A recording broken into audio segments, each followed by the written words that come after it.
আসসালামু আলাইকুম। চ্যানেল এই সংবাদে সবাইকে আমন্ত্রণ জানাচ্ছি আমি আল আভি জাহান। সংবাদের শুরুতেই জানিয়ে দিচ্ছি ফ্রেশ আটা ময়দা সুজি সংবাদ শিরোনামগুলো। ঢাকা দক্ষিণের মেয়র হিসেবে ইশরাককে দায়িত্ব বুঝিয়ে দেওয়ার দাবিতে নগর ভবনের সেবা কার্যক্রম বন্ধ, আশপাশের এলাকায় তীব্র যানজট। বিএনপি ডিসেম্বরের মধ্যে নির্বাচন চায়, আবারও বললেন তারেক রহমান। ক্রীড়া সহ সব ক্ষেত্রে উন্নয়নের জন্য সবাইকে একসঙ্গে কাজ করার আহ্বান। রাজধানীর ভাটারা থানার হত্যা চেষ্টা মামলায় অভিনেত্রী নুসরাত ফারিয়া কারাগারে, সিএমএম কোর্টে পরবর্তী শুনানি 22শে মে। এবং গাজীপুরের একই তৈরি পোশাক কারখানায় আবারও শতাধিক শ্রমিক অসুস্থ, পেট ব্যথা, বমি ও মাথা ঘুরানো উপসর্গ নিয়ে হাসপাতালে ভর্তি।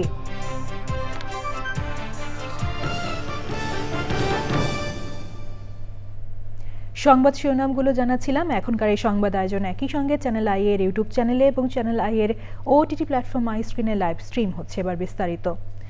ঢাকা দক্ষিণ সিটি কর্পোরেশনের মেয়র হিসেবে বিএনপি নেতা ইশরাক হোসেনকে দায়িত্ব বুঝিয়ে দেওয়ার দাবিতে নগর ভবনে ব্লকেট কর্মসূচি পালন করছেন তার সমর্থকরা। সেখানে আছেন মাসরুর শাকিল, সরাসরি যাচ্ছি তার কাছে। শাকিল, ব্লকেট কর্মসূচির এই মুহূর্তের অবস্থা কেমন দেখছেন, বিস্তারিত আমাদের জানাবেন।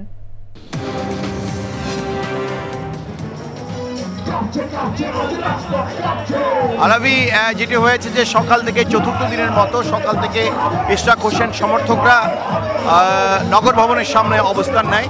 নগর ভবনের সামনে তাদের অবস্থানের কারণে বঙ্গবাজার মোড় থেকে গোলাপশাহ মাজার মোড় পর্যন্ত গুলিস্তানের এই পুরো রাস্তাটি বন্ধ হয়ে যায় এবং 10:30টার পর থেকে তাদের এই মুহুর্মুহু স্লোগান অবস্থান কর্মসূচিতে অবরুদ্ধ হয়ে পড়ে। অন্যান্য গত 3 দিনের মতো নগর ভবন শুধুমাত্র পরিচয় দিয়ে যারা নগর ভবনে কাজ করেন তারা ভিতরে ঢুকতে পেরেছেন, পূর্ণ সেবা প্রত্যাশীরা নগর ভবনের ভিতরে প্রবেশ করতে পারছেন না। ফলে এক ধরনের অচল অবস্থা চলছে নগর ভবনে।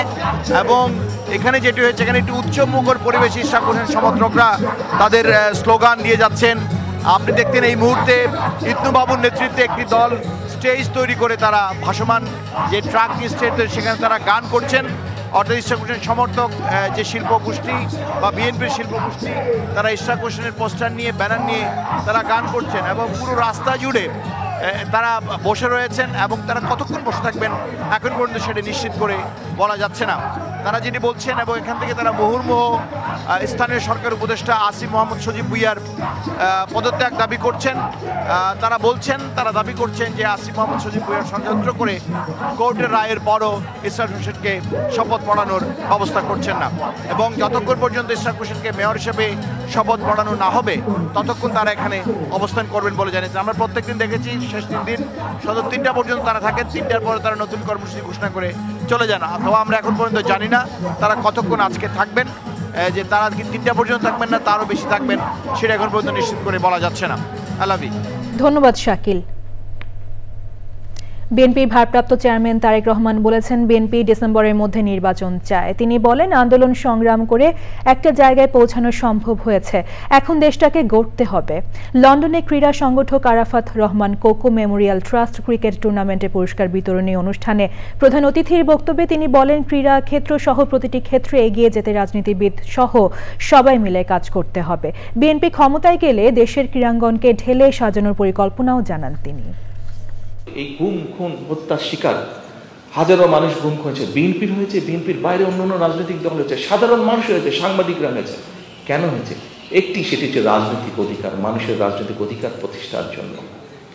তো এই যে মানুষের রাজনৈতিক অধিকার প্রতিষ্ঠা, এই রাজনৈতিক অধিকার প্রতিষ্ঠার মাধ্যমে আমরা এমন একটা সরকার প্রতিষ্ঠা করতে চাই যেই সরকার মানুষের কল্যাণে কাজ করবে। আমাদের মধ্যে বিভিন্ন বিষয়ে মত পার্থক্য থাকতেই পারে, থাকাটাই স্বাভাবিক, গণতন্ত্রে সেটাই স্বাভাবিক। কিন্তু দেশের ক্রীড়াঙ্গনকে আন্তর্জাতিক স্থানে নিয়ে যাওয়া, দেশের মানুষকে নিরাপত্তা দেওয়া, দেশের বেকারদের কর্মসংস্থান করা, দেশে আইনের শাসন প্রতিষ্ঠা করা, এরকম যে বিষয়গুলো, এটাতে নিশ্চয়ই কারো দ্বিমত থাকবে না। রাজধানীর ভাটারা থানার হত্যা চেষ্টা মামলায় চলচ্চিত্র অভিনেত্রী নুসরাত ফারিয়াকে কারাগারে পাঠানোর নির্দেশ দিয়েছেন আদালত। আগামী 22 মে পরবর্তী জামিন শুনানির দিন ঠিক করা হয়েছে। রাষ্ট্রপক্ষ বলছে ফ্যাসিবাদী সরকারকে নুসরাত সহযোগিতা করেছেন। তবে আসামি পক্ষের আইনজীবী বলছেন হয়রানির উদ্দেশ্যে তাকে মামলায় সম্পৃক্ত করা হয়েছে। শাকির আদনানের রিপোর্ট। জুলাই অভ্যুত্থানের সময় এনামুল হক নামে একজনকে হত্যা চেষ্টা মামলায় গ্রেপ্তার চলচ্চিত্র নায়িকা নুসরাত ফারিয়াকে সকালে ঢাকার সিএমএম আদালতে হাজির করা হয়।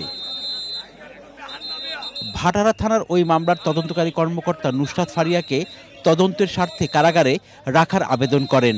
একই দিন নুসরাতের জামিন আবেদন করা হলে তা নামঞ্জুর করেন আদালত।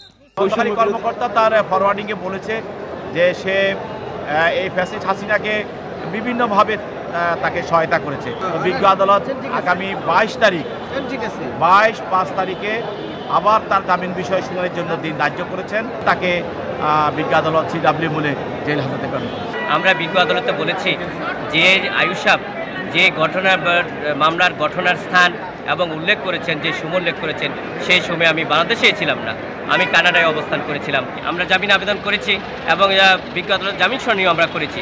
পরবর্তীতে বিজ্ঞ আদালত আয়ুষাবের যে প্রতিবেদনের সাপেক্ষে আবার অধিকতর জামিন শুনানির জন্য আগামী 22-25 তারিখে রেখেছেন। শুনানি ঘিরে আদালতে বাড়তি নিরাপত্তা ব্যবস্থা নেওয়া হয়। রোববার সকালে থাইল্যান্ড যাওয়ার সময় হজরত শাহজালাল আন্তর্জাতিক বিমানবন্দর ইমিগ্রেশন পুলিশ নুসরাত ফারিয়াকে আটক করে। এরপর তাকে ভাটারা থানায় হস্তান্তর করা হয়। ভাটারা থানা ওই মামলায় নুসরাত ফারিয়াকে গ্রেপ্তার দেখিয়ে পরে ডিবি কার্যালয়ে পাঠায়।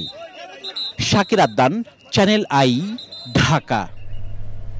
গাজীপুরের নাওজোর কড্ডায় একটি তৈরি পোশাক কারখানায় আবারও অসুস্থ হয়ে 100-র বেশি শ্রমিক হাসপাতালে ভর্তি হয়েছেন। আইসিসি ইন্টারন্যাশনাল নামের ওই পোশাক কারখানায় শ্রমিকরা জানিয়েছেন সকালে পানি পান করার পর থেকে শ্রমিকরা অসুস্থ হতে থাকেন। শনিবার সকালেও এমন ঘটনা ঘটে। অসুস্থ শ্রমিকদের স্থানীয় সিটি মেডিকেল কলেজ হাসপাতালে ভর্তি করা হয়েছে। হাসপাতালের চিকিৎসক জানিয়েছেন বেশিরভাগ শ্রমিকই পেটে ব্যথা, বমি ও মাথা ঘুরানো নিয়ে হাসপাতালে ভর্তি হয়েছেন।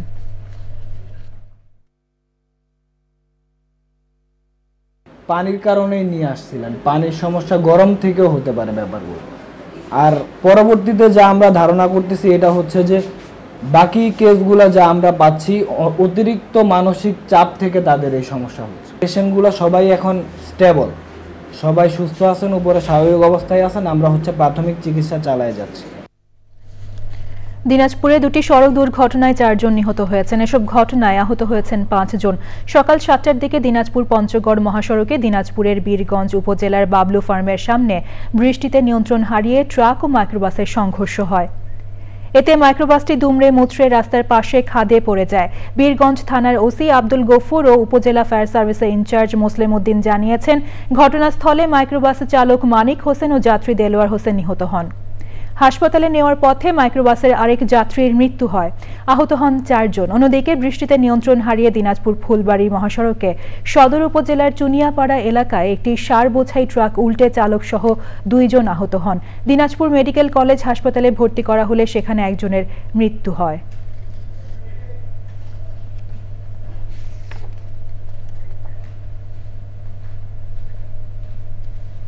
সংবাদের এ পর্যায়ে নিচ্ছি বিরতি। বিরতির পর আরো যা থাকছে।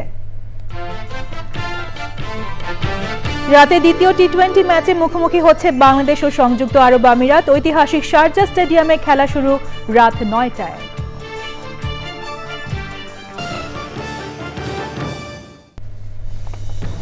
আরো একবার আমন্ত্রণ জানাচ্ছি চ্যানেল আই সংবাদে। স্বরাষ্ট্র উপদেষ্টা জাহাঙ্গীর আলম চৌধুরী বলেছেন অভিনেত্রী নুসরাত ফারিয়ার নামে মামলা ছিল বলে তাকে গ্রেপ্তার করা হয়েছে। তার ব্যাপারে তদন্ত চলছে। নুসরাত ফারিয়ার গ্রেপ্তারের পরিপ্রেক্ষিতে সংস্কৃতি বিষয়ক উপদেষ্টা মোস্তফা সরোয়ার ফারুকী ফেসবুক পোস্টে বলেছেন তার গ্রেপ্তারের বিষয়টি বিব্রতকর। সরকারের কাজ জুলাইয়ের প্রকৃত অপরাধীদের বিচার করা। বিস্তারিত মইনুল হাসানের রিপোর্টে। সচিবালয়ে স্বরাষ্ট্র মন্ত্রণালয়ের ব্রিফিংয়ে উঠে আসে অভিনেত্রী নুসরাত ফারিয়াকে গ্রেপ্তারের প্রসঙ্গ। এ বিষয়ে জানান স্বরাষ্ট্র উপদেষ্টা। দুষ্কৃতিকারী যেন আইনের আওতায় আসে এবং শাস্তি ভোগ করে, কোনো একটা নিরীহ লোক যেন কোনো অবস্থায় শাস্তি ভোগ যেন না, এই ব্যবস্থাটা অবশ্যই। না, গতকালে ওনারা গেছে, তো আমরা ইনভেস্টিগেশন তো শেষ হয়নি। নুসরাত ফারিয়ার নির্দোষ প্রমাণ হলে তাকে ছেড়ে দেওয়া হবে বলে জানান স্বরাষ্ট্র উপদেষ্টা। আপনি তো আমার যদি ছেড়ে দিলে আবার আপনি কিন্তু গুণ করবেন, স্যার আপনি ছেড়ে দিয়েছেন। নুসরাত ফারিয়াকে গ্রেফতারের ঘটনায় সাংস্কৃতিক বিষয়ক উপদেষ্টা মোস্তফা সরোয়ার ফারুকী সামাজিক মাধ্যম ফেসবুকে একটি স্ট্যাটাস দিয়েছেন। তিনি লিখেছেন, নুসরাত ফারিয়া গ্রেপ্তার বিব্রতকর ঘটনা। আমি বিশ্বাস করি ফারিয়া আইনি প্রতিকার পাবে। অন্তর্বর্তী সরকারের কাজ জুলাইয়ের প্রকৃত অপরাধীদের বিচার করা। Monul Hasan, channel I, Dhaka. জাতীয় পরিচয়পত্র নিবন্ধন অনুবিভাগের মহাপরিচালক এএসএম হুমায়ুন কবির বলেছেন, জাতীয় পরিচয়পত্রের ডাটা সেন্টার নিয়ে কোনো রকম চ্যালেঞ্জ মোকাবেলা করছে না তারা, কারণ এরই মধ্যে ডাটা সেন্টার পরীক্ষা করা হয়েছে। রাজধানীর আগারগাঁওয়ে বাংলাদেশ নির্বাচন কমিশন ভবনে এক ব্রিফিংয়ে তিনি বলেন, ডাটা সেন্টারের নিরাপত্তায় যা যা করণীয় তা করবেন তারা। এক প্রশ্নের উত্তরে তিনি বলেন, 586 জনের দ্বৈত জাতীয় পরিচয়পত্র ছিল, তারও নিষ্পত্তি হয়েছে।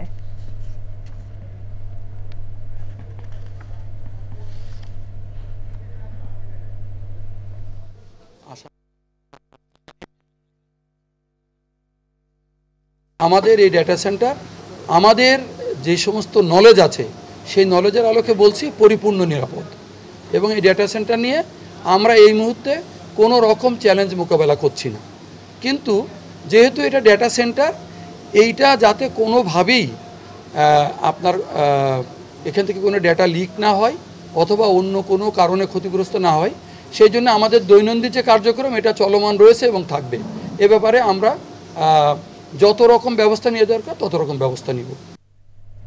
কিশোরগঞ্জের গোরখোদক মনু মিয়ার কাজের সঙ্গে ঘোড়ার নির্মম মৃত্যু মেনে নিতে পারেননি হাওড়বাসী।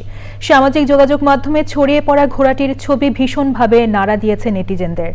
এই ঘোড়ায় চড়েই দূর দূরান্তে কবর খুঁড়তে যেতেন মনু মিয়া। স্থানীয় পুলিশ জানিয়েছে, ঘোড়া হত্যার বিষয়ে তদন্ত চলছে, দোষীদের গ্রেপ্তারের চেষ্টা চলছে। কিশোরগঞ্জ থেকে এসকে রাসেলের তথ্য, ভিডিওচিত্রে আফরোজা হাসির রিপোর্ট। সামাজিক যোগাযোগ মাধ্যমে ঘুরছে মনু মিয়ার ছবি, সঙ্গে তার মহৎ কাজের সাথী ঘোড়াটি। বয়সের ভারে নানা রোগে আক্রান্ত হয়ে মনু মিয়া যখন রাজধানীর একটি হাসপাতালে চিকিৎসাধীন, সে সময়ই মিঠামইনের হাসিমপুরে ঘোড়াটিকে হত্যা করে দুষ্কৃতিকারীরা। শেষ ঠিকানার কারিগর হিসেবে পরিচিত মনু মিয়া প্রায় 50 বছর ধরে কবর খননের কাজ করছেন। বিনা পারিশ্রমিকে খুঁড়েছেন 3000-এর বেশি কবর। কারো মৃত্যুর খবর শুনলে খুন্তি কোদাল নিয়ে ছুটতেন কবর খুঁড়তে। শুনতে যে একটা মুসলমান লোক মারা গেছে, এখানে কবর করতেন তিনি, এই ঘোড়াটা নিয়েই, কিন্তু তার সম্বল এই ঘোড়াটাই। উনি ঘোড়াটার অনেক আদর করছে। ঘোড়াটা যখন নিজে অসুস্থ অবস্থায় তো নদীতে গেছে, গিয়া এই শ্যাম্পু দিয়া নিজে কত কষ্ট করিয়া ঘোড়াটার গোসল করাইছে। কাজের সুবিধার্থে দোকান বিক্রি করে কেনা ঘোড়াটির মৃত্যুর খবর এখনো জানেন না তিনি। মহৎ কাজের সারথি ঘোড়াটির এমন নির্মম মৃত্যু মানতে পারছেন না এলাকাবাসী। সে যেন তার যে ক্ষতিটি হয়েছে সে ক্ষতি পায়, পাশাপাশি প্রশাসনিক ভাবে যেন সে বিচারটা পায়। যে ঘোড়াটা এই যে ক্ষতিগ্রস্ত করছে, এই জন্য আমরা প্রশাসনের কাছে এটা সুষ্ঠু তদন্তের মাধ্যমে যথাযথ বিচার চাই। পুলিশ জানিয়েছে দোষীদের গ্রেপ্তারের চেষ্টা চলছে। এই মালিকবিহীন ঘোড়াটাকে এই অস্ত্র দিয়ে আঘাত করে এবং ঘোড়াটা পরে পাশেই একটা হাওরে পড়ে মারা যায়, এইটুকু আমরা জানতে পেরেছি। আমরা অভিযোগ প্রাপ্তি সাপেক্ষে আমরা আইনগত ব্যবস্থা নিই। বিশ্বস্ত ও নিরীহ প্রাণী হত্যায় জড়িতদের দ্রুত আইনের আওতায় আনার দাবি সব মহলের। আফরোজা হাসি, প্রকৃতি ও জীবন ডেস্ক, চ্যানেল আই। 2025-26 অর্থ বছরের জাতীয় বাজেটে পানি, স্যানিটেশন ও হাইজিন ওয়াশ খাতে পর্যাপ্ত বরাদ্দ দেওয়ার দাবি জানিয়েছে পিপিআরসি, ওয়াটার এইড সহ কয়েকটি বেসরকারি সংস্থা। সব নাগরিকের জন্য বৈষম্যহীন ও সমতাভিত্তিক ওয়াশ সেবা নিশ্চিত করারও দাবি জানিয়েছেন তারা। জাতীয় প্রেস ক্লাবের সংবাদ সম্মেলনে এসব দাবি বিষয়ে কথা বলেন অর্থনীতিবিদ ও পিপিআরসির নির্বাহী চেয়ারম্যান হোসেন জিল্লুর রহমান। তিনি বলেন, ওয়াশ সেবা নাগরিকদের স্বাস্থ্য সুরক্ষা নিশ্চিত করার পাশাপাশি সামাজিক উন্নয়ন টেকসই করে। জলবায়ু সহনশীল পেশা নির্বাচন, উদ্ভাবনী ওয়াশ সমাধানের মাধ্যমে পরিবেশগত অবক্ষয় রোধ করে। যুক্তরাষ্ট্রের নিউ ইয়র্কের 23শে মে শুরু হচ্ছে 34তম নিউ ইয়র্ক আন্তর্জাতিক বাংলা বইমেলা। মুক্তধারা ফাউন্ডেশনের আয়োজনে জ্যামাইকা পারফর্মিং আর্টস সেন্টারে মেলা চলবে 26শে মে পর্যন্ত। বইমেলার প্রস্তুতি, কর্মসূচি ও অন্যান্য গুরুত্বপূর্ণ বিষয় নিয়ে নিউ ইয়র্কের জ্যাকসন হাইটসে সংবাদ সম্মেলনে বিস্তারিত তুলে ধরা হয়। বইমেলার আহ্বায়ক এবং ভয়েস অফ আমেরিকার বাংলা বিভাগের সাবেক প্রধান রোকেয়া হায়দারের সভাপতিত্বে অনুষ্ঠানে বক্তৃতা করেন মুক্তধারা ফাউন্ডেশনের চেয়ারপারসন ডাক্তার জিয়াউদ্দিন আহমেদ, কো চেয়ারপারসন ডক্টর নজরুল ইসলাম ও অন্যরা। বাংলা সাহিত্যের অন্যতম জনপ্রিয় লেখক সাদাত হোসাইন বইমেলা উদ্বোধন করবেন। প্রধান অতিথি হিসেবে থাকবেন বাংলাদেশের মুক্তিযুদ্ধকালীন মার্কিন বন্ধু ফিলিস টেইলর। বইমেলায় বাংলাদেশ সহ বিশ্বের বিভিন্ন প্রান্ত থেকে প্রকাশক, লেখক, কবি ও সাহিত্যিকদের আগমন ঘটবে বলে আশা করছেন আয়োজকরা।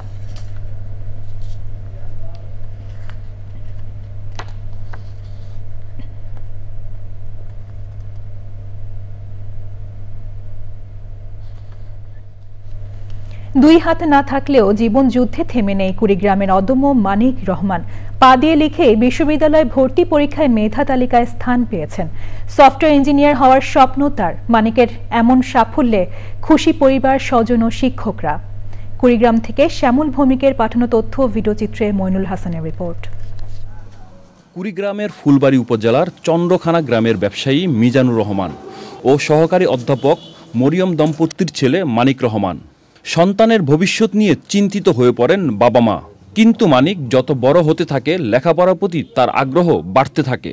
ফলে হাত না থাকলেও পা দিয়েই লেখা ও সব ধরনের কাজ, দক্ষতা ও কৌশল শেখাতে থাকেন মা মরিয়ম। ছেলেকে বিশ্ববিদ্যালয়ে ভর্তি করাতে পা দিয়ে লিখে জিএসসি, এসএসসি ও এইচএসসি গোল্ডেন জিপিএ 5 পায় সে। এবার হাজী মোহাম্মদ দানেশ বিজ্ঞান ও প্রযুক্তি বিশ্ববিদ্যালয়ে ভর্তি পরীক্ষায় বি ইউনিটে মেধা তালিকায় 192তম স্থান অর্জন করে মানিক রহমান। মানিক তার জন্মসূত্রেই তাই সে প্রতিবন্ধকতা, মানে তার যেটা প্রতিভা, তার যে একটা অদম্য মেধা রাব্বুল আলামিন যে সৃষ্টি করেছে, তার ছোটবেলা থেকেই প্রকাশ পেয়েছে। ছোটবেলা থেকে পায়ে যখন কলম দিয়েছিলাম তখন অনেক রকম প্রতিবন্ধকতার সম্মুখীন হতে হয়েছে, পারিবারিকভাবে অনেক তিরস্কার শুনতে হয়েছে, কিন্তু তারপরেও আমরা হাল ছেড়ে দেইনি। ছোটবেলা থেকেই পা দিয়ে লেখা, গোসল, পোশাক পরিধান, খাওয়া দাওয়া, মোবাইল ও ল্যাপটপ চালানো রপ্ত করেন মানিক রহমান। আমার মাই প্রথম আমার পায়ে কলম ধরায় দেয়, সেখান থেকে আমার শিক্ষা জীবনের শুরু। আমার এখন ভবিষ্যৎ স্বপ্ন হচ্ছে এই বিশ্ববিদ্যালয় থেকেই সিএসসি অর্থাৎ কম্পিউটার সায়েন্স ইঞ্জিনিয়ারিং নিয়ে পড়াশোনা করার এবং ভবিষ্যতে দক্ষ সফটওয়্যার ইঞ্জিনিয়ার হতে পারি, হয়ে দেশ ও দলের সেবা করতে পারি। বিশেষ চাহিদা সম্পন্ন শিক্ষার্থী হওয়া সত্ত্বেও সাধারণ শিক্ষার্থীর মতো সে লেখাপড়া চালিয়ে এসেছে। বিদ্যালয়ে তার এগিয়ে চলার পথে সহযোগিতা করেন সহপাঠীরা। শিক্ষকরা জানান, মানিকের ইচ্ছা পূরণ হলে দৃষ্টান্ত স্থাপন করবে সে। Moinul Hasan, channel I. এবার রয়েছে নিটল টাটা কৃষি সংবাদ।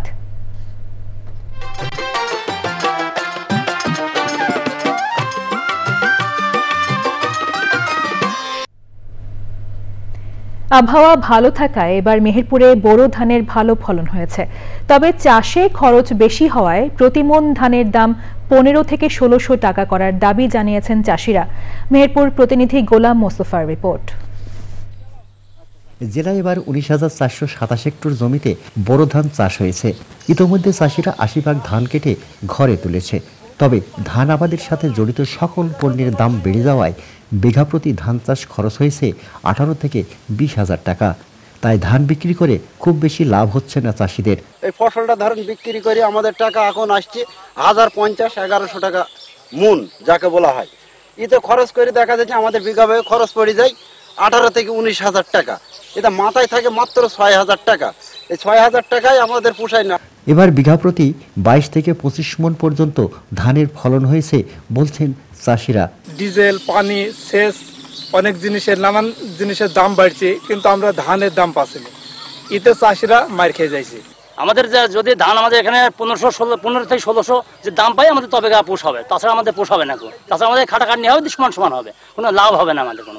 এবছর আবহাওয়া ভালো থাকায় ধানের উৎপাদন লক্ষ্যমাত্রা ছাড়িয়ে যাবে বলছে কৃষি বিভাগ। আমাদের ধান কর্তন ইতিমধ্যেই 70% পার হয়ে গেছে আমাদের মিরপুর জেলায়। এখন পর্যন্ত আমরা যে ফলন পাচ্ছি, বিভিন্ন প্রপার্টিং থেকে তথ্য পাচ্ছি, তাতে আমার যেটা মনে হচ্ছে আর কি, ফলন আমাদের গতবার থেকে বেশি হবে কিছু, কিন্তু কম হবে না। এবং এবং আমাদের যে লক্ষ্যমাত্রা আমাদের অর্জন হবে আশা করছি। জেলায় এবার বোরো ধানের উৎপাদনের লক্ষ্যমাত্রা নির্ধারণ করা হয়েছে ৮১,১৭৩ মেট্রিক টন। মেহেরপুর থেকে গোলাম মোস্তফা, চ্যানেল আই। এবার প্রকৃতি সংবাদ।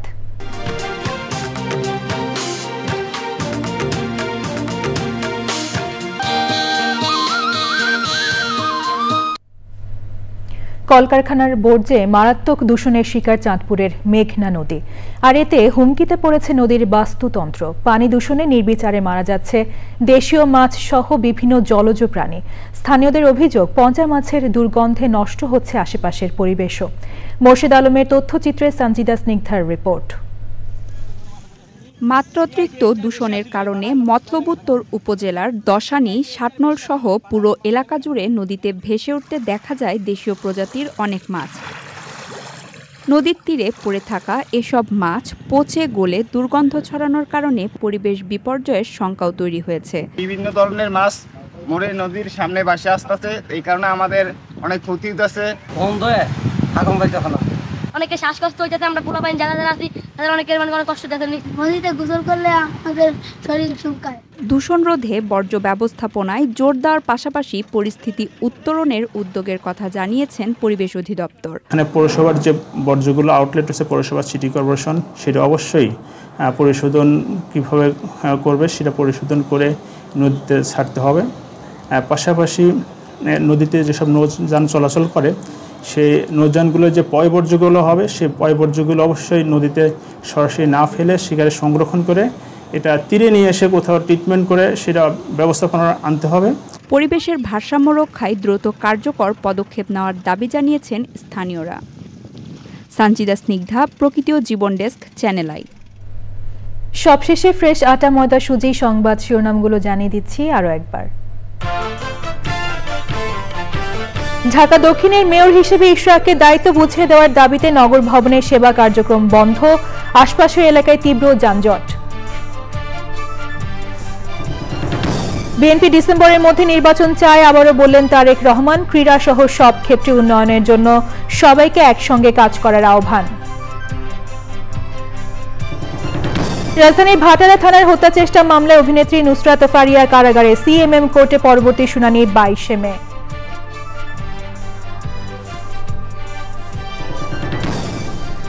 এবং গাজীপুরের একই তৈরি পোশাক কারখানায় আবারও শতাধিক শ্রমিক অসুস্থ, পেট ব্যথা, বমি ও মাথা ঘোরানো উপসর্গ নিয়ে হাসপাতালে ভর্তি।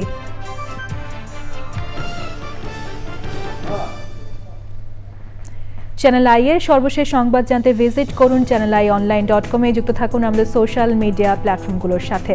পরবর্তী শীর্ষ খবর দেখার আমন্ত্রণ জানিয়ে শেষ করছি। ধন্যবাদ সবাইকে।